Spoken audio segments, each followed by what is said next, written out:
जब चैनल आपकी मलकियत में ही नहीं था तो फिर आपने ये वीडियो अपलोड क्यों की? जनाब ये आज डकी भाई से जज साहब ने सवाल किया तो फिर डकी भाई ने कहा कि जनाब चैनल मेरी मलकियत में नहीं है और जितनी भी वीडियोस मैंने इसके ऊपर अपलोड की हैं मैंने इससे कुछ पैसे नहीं कमाए और मेरा एडसेंस अभी तक ब्लॉक हो चुका है। जज साहब मेरे पास इस चैनल की मलकियत नहीं है, मैं एक एडिटर लेवल का एक चैनल जो है उससे सिर्फ वीडियो अपलोड कर सकता हूं, मैं और कुछ भी नहीं देख सकता। आज समात थी, मैंने आपको बताया था 20/12/2025 को डकी भाई की समात थी, लेकिन डकी भाई ने आज एक ऐसा सरप्राइज दे दिया कि जनाब मीडिया के सामने खड़े होकर 20 मिनट लगातार उन्होंने सवालात का जवाब दिया और यह कहा कि जनाब जो भी सवाल पूछना है मैं हाजिर हूं, मैं नौकर हूं, लेकिन शर्त यह है कि कोई बेतुके सवाल आपने नहीं करने। जनाब जज साहब के जज साहब के दरमियान जो मुकालमा हुआ तो उन्होंने कहा कि आपने वीडियोस क्यों अपलोड की हैं, तो जनाब फिर डकी साहब ने कहा कि वीडियोस मैंने इस वजह से अपलोड किए हैं ताकि मुझे यह समझ तो हो कि मेरा चैनल जो है वो एडिटर लेवल पे ही मेरे पास है या नहीं है। उसके बाद जनाब डकी का चैनल कब मिलेगा? जनाब मैंने आपको कहा था कि डकी ने एफिडेविट जमा करवाना था, एक स्टाम्प पेपर पे जो ना लिख के देना था कि आज के बाद इस तरह के कोई मेरे मामलात नहीं होंगे, मैं जो है वो कोई भी प्रमोशन नहीं करूंगा। तो जो एफिडेविट होता है वो खुद जो है वो बंदे को आना पड़ता है। अब डकी के नाम का एफिडेविट था तो डकी को खुद आना पड़ा, तो डकी जब अदालत के अंदर आया तो डकी ने जो है वो ये भी कहा कि कुछ लोगों ने डकी के ऊपर ये सवालात रखे हुए थे, क्या ये जो जितने भी पॉडकास्ट आपने दिए थे ये सारे प्री प्लान थे कि ये पहले से चीजें तय थी कि आपने इन लोगों को जो है वो आपने पॉडकास्ट देना? तो उन्होंने डकी ने कहा कि नहीं ऐसी कोई बात नहीं है, मैंने जेल के अंदर बैठकर ही ये सोच लिया था कि मैं यासिर शामी को ही पॉडकास्ट दूंगा। उसकी वजह जब लोगों ने पूछी तो उन्होंने कहा कि यासिर शामी मेरे पास जेल में आए थे और उन्होंने आकर जिस तरीके से मेरी तबीयत का पूछा, मेरे वालिदैन का खास ख्याल रखा, मेरे भाई का खास ख्याल रखा, तो मुझे उनका जेस्चर बहुत अच्छा लगा और मैंने जेल में बैठकर ही ये चीज़ बता दी थी अपने भाई को कि मैं जब भी निकलूंगा पहले ही जो है वो मैं यासिर शामी को पॉडकास्ट दूंगा। क्यों? क्योंकि यासिर शामी उस टाइम डकी भाई को ये कह रहे थे कि मुझे अपने भाई से जो है वो पॉडकास्ट दो, मैं उनसे कुछ सवालात करना चाहता हूं, जिस पर जो है वो उन्होंने मना कर दिया। उन्होंने कहा कि नहीं मेरे भाई से आप कोई बात ना करें, लेकिन जेल के बाद जब मैं वापस आऊंगा तो सबसे पहले आपको पॉडकास्ट दूंगा। उसके बाद उन्होंने कहा, लोगों ने पूछा जो वहां पर मीडिया वाले लोग वहां पर खड़े थे, उन्होंने कहा कि जो इरशाद भट्टी साहब हैं आपने उनको क्यों जो है वो आपने पॉडकास्ट दिया, तो क्या ये भी प्री प्लान था? उन्होंने कहा कि नहीं ऐसी कोई बात नहीं है, इरशाद भट्टी जो है वो एनसीसीए में मेरे पास आए थे और जेल में मेरे पास मिलने आए थे और जो है वो वहाँ पर जो जिस तरीके से उन्होंने मेरे से बातचीत की तो वो ये सारी चीज़ें जो है वो मैंने अपने जहन में रखी हुई थी। उनका जेस्चर जो था वो बड़ा पॉजिटिव था, वो मेरे साथ बहुत अच्छे तरीके से बात कर रहे थे, तो मुझे जो ना उनमें अपनी अपनाइयत लगी, इस वजह से जो है वो इनको मैं इंटरव्यू मैंने दिया। और उसके बाद जो है वो कुछ लोगों ने ये भी कहा कि जनाब आप पॉडकास्ट के पैसे ले रहे हैं। डकी ने उसका जवाब दिया, डकी ने कहा कि जनाब मैंने इस वजह से कहा कि पैसे मैं इस वजह से ले रहा हूं क्योंकि मुझे जो है वो कम से कम कोई 100 से ज़्यादा कॉलें आ चुकी हैं, लोग बार बार मुझसे कह रहे हैं कि आप जो है वो चैनल पे आए, उसके बाद जो है आप जो है वो मॉर्निंग शो में आए, इस तरह के शोज़ में हमारे पास आए, लेकिन मैंने उनको कुछ भी कोई जवाब नहीं दिया। मैंने अपने मैनेजर को सिर्फ ये कहा है कि इनसे कहें कि मैं इतनी फ़ीस चार्ज करूंगा उसके बाद आऊँगा।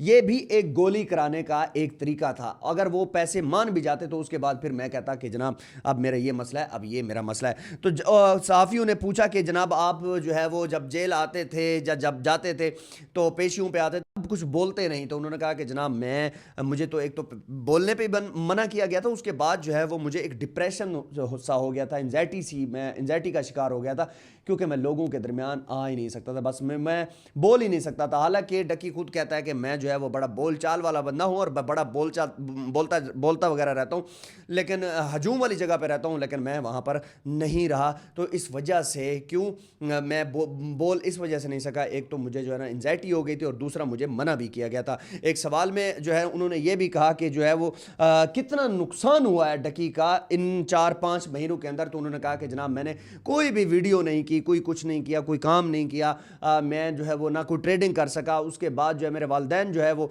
ना वो कुछ कर सके, हर बंदा जो है वो मेरे भाग दौड़ में पीछे पड़ा, तो जो है ना मैं कुछ भी नहीं कर सकता, तो मेरा बहुत ज़्यादा लॉस भी हुआ है। तो मैं जो है वो साफ ज़रा इस लॉस को किसी न किसी तरीके से कवर तो करना है, क्योंकि एक बंदे के पास जो है वो ATM कार्ड वगैरह हर चीज़ें ख़त्म हो जाएं और उसके बाद उसके बैंक अकाउंट भी बंद हो जाए तो आप अंदाज़ा लगा सकते हैं कि एक बंदे को तकलीफ़ तो होती है। उसके बाद जो है वो अरूब के लिए सवाल किया गया। उन्होंने कहा कि जनाब अरूब जो है वो मेरे साथ किस तरीके से वफ़ादार साबित हुई कि कुछ लोग, जब मैंने शुरू में शादी की थी 3 साल पहले, कि जो मुझे लोग कहते थे कि जनाब अरूब जो है वो पैसों के लिए आई है।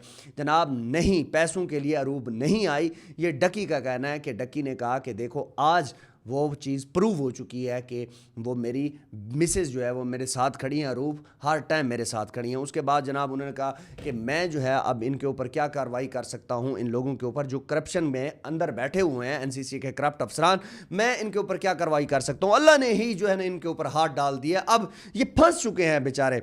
अब जो है ये जो है वो इस तरीके से अंदर बैठे हुए हैं ये बेचारे, जो है ना वो अब जमानतें करवा रहे हैं। और मैं आपको एक और भी खबर दूं, उनकी जमानत जो है वो एक्सेप्ट नहीं हो रही। डक्की अब ऐसा ऐसा खुद को रिकवर करने में लगा हुआ है और रिकवर हो रहा है और बहुत जल्द जो है वो फटेगा लावा। अभी ऐसा ऐसा जो है ना ये सारी चीज़ें बोल रहा है, लेकिन आज भी मीडिया के सामने बड़ी अच्छी जो है ना बातचीत कर गए, तो ये एक अच्छा जेस्चर है उनका। उसके बाद उन्होंने कहा कि इदारे गलत नहीं होते, वहाँ पर बैठे हुए लोग जो होते हैं वो करप्ट होते हैं। उन्होंने कहा कि जनाब ये वही एनसीसीए का इदारा है जिसके करप्ट लोग जो है वो आज अंदर हैं और वो अच्छे लोग जो है वो बाहर काम कर रहे हैं। तो एक सहाफ़ी ने उनसे बात की कि जो है वालिद की तबीयत कैसी है, तो उन्होंने कहा कि जो मेरे वालिद की जो है वो सर्जरी वगैरह का जो भी मामला थे वो अल्हम्दुलिल्लाह हो चुके हैं। अब जो है वो मैं जो है अल्लाह का शुक्र है कि वो ऐसा ऐसा वो भी रिकवर हो रहे हैं। एक एंकर ने जो है वो एक इल्ज़ाम भी लगाया इनके ऊपर कि डक्की जो है वो पॉडकास्ट के पैसे ले रहा है। तो डक्की ने भी इस चीज़ की भी जो है ना वो वजाहत दे दी कि हज़ारों चैनल हैं गुड जो है वो मॉर्निंग शोज़ वाले हैं और इस तरह के काफ़ी सारे लोग हैं जो वो मुझे जो है ना वो कर रहे हैं कि भाई हमें जो है ना वो बात करें, हमारे साथ पॉडकास्ट करें, हमारे साथ बैठ के जो है ना वो किसी भी टॉपिक पे बैठ के बात करें। तो उन्होंने कहा कि नहीं, मैंने अपने मैनेजर को कहा कि जनाब इनको गोलियां कराओ और इनसे इतने पैसे मांगो, या तो ये अफोर्ड ना कर सके, अफोर्ड भी कर सके तो फिर इनको एक और गोली करवा दी जाए। तो फिर उसके बाद जो है वो जुए के ऐप्स के बारे में बात हुई कि यूट्यूबर्स के लिए आप क्या पैगाम देंगे। उन्होंने कहा कि जनाब मैं यूट्यूबर्स के लिए यही पैगाम दूंगा कि किसी भी चीज़ को, ऐसी चीज़ें जो गलती से भी प्रमोट हो गई हैं तो उसके ऊपर फिर दोबारा कोई बात ना की जाए और जो है वो आपने अपने आप को जितना खामोश रखा जाए वो ज़्यादा बेहतर है और इस तरह की जुए की ऐप्स को प्रमोट मत किया जाए। एक सवाल में उन्होंने कहा कि रजब भट्ट से क्या आपकी मुलाकात हुई। उन्होंने कहा नहीं जनाब, मेरी रजब भट्ट से कोई भी मुलाकात नहीं हुई, लेकिन हाँ फ़ोन के ऊपर मेरी जो है वो बात हुई है। तो अब मैं उनसे जो है वो फिर कभी जो है ना वो मिलूंगा। उसके बाद जनाब वीडियोज़ अपलोड ना करें, ये एक सवाल था एक सहाफ़ी का। उन्होंने कहा नहीं, जज साहब ने मुझे ऐसा कुछ नहीं कहा। उन्होंने कहा जब तक एनसीसीए के पास आपका चैनल है आप जो है वो चैनल में कोई तब्दीली नहीं कर सकते। आप बेशक वीडियो अपलोड करें या ना करें, लेकिन चैनल के अंदर कोई तब्दीली नहीं होनी चाहिए। उन्होंने उसके बाद डक्की भाई ने कहा कि जनाब मैं कोई तब्दीली नहीं करने जा रहा। तो एक सवाल में उन्होंने ये भी कहा कि जनाब मुल्क छोड़ देंगे, लोग कह रहे हैं कि मुल्क छोड़ दो और यहाँ से चले जाओ। तो उन्होंने कहा कि नहीं जनाब, मैं जो है वो 93% जो लोग हैं वो मुझे यूट्यूब में पाकिस्तान में देख रहे हैं, तो मैं क्यों छोड़ूं। मैं 93% लोगों को जो है ना वो छोड़ के मैं यहां से चला जाऊं। 7% की जो मेरी ऑडियंस है वो बाहर की है। मैं एक थोड़ा सा मेरे ऊपर 3 महीने का जो वक्त है वो बुरा आ गया, इसका क्या मतलब है कि मैं यहां पर छोड़ के चला जाऊंगा। नहीं, मैं इधर ही हूं, इधर ही रहूंगा। और मैं आपको एक बात बता दूं कि डक्की जिस तरीके का बंदा है वो कहीं नहीं जाने वाला, वो इधर ही रहेगा। हाँ जो है वो थोड़ा घूमने फिरने के लिए जाएगा, लेकिन उसके बाद ये वापस ही आ जाएगा। लोगों ने कहा कि डक्की को तो बिग ब्रदर मिल गया, तो बाकी जो लोग हैं उनको बिग ब्रदर कहाँ से मिलेगा। उन्होंने कहा कि जनाब पहली बात तो ये है कि सोशल मीडिया की जो पावर है, सोशल मीडिया की पावर से ही ये सारा कुछ हुआ है और अल्लाह का शुक्र है कि अगर सोशल मीडिया अगर ना होता तो ये बिग ब्रदर तक शायद आवाज़ ही ना जाती, क्योंकि काफ़ी सारे गरीब लोग जो हैं वो दब चुके हैं, मर चुके हैं, वो उधर जुर्माने दे रहे हैं, ये सारे मामलात कर रहे हैं। तो ये बहुत बड़ी जो है वो ज़बरदस्त उन्होंने बातें की। और उसके बाद जो है वो चैनल मंडे को जो है वो जो है ना फिर जज साहब ने बुलाया है उनको। अब देखते हैं कि चैनल जो है वो मंडे को मिलता है या नहीं मिलता, लेकिन काफ़ी सारी आज बड़ी ज़बरदस्त बातें हुई और डक्की ऐसा ऐसा अपने आप को रिकवर कर रहा है। वीडियो कैसी लगी कमेंट सेक्शन में लाजमी बताइएगा। पोस्ट पाकिस्तान चैनल को लाजमी सब्सक्राइब कीजिएगा। आपका बहुत शुक्रिया। अल्लाह हाफिज़।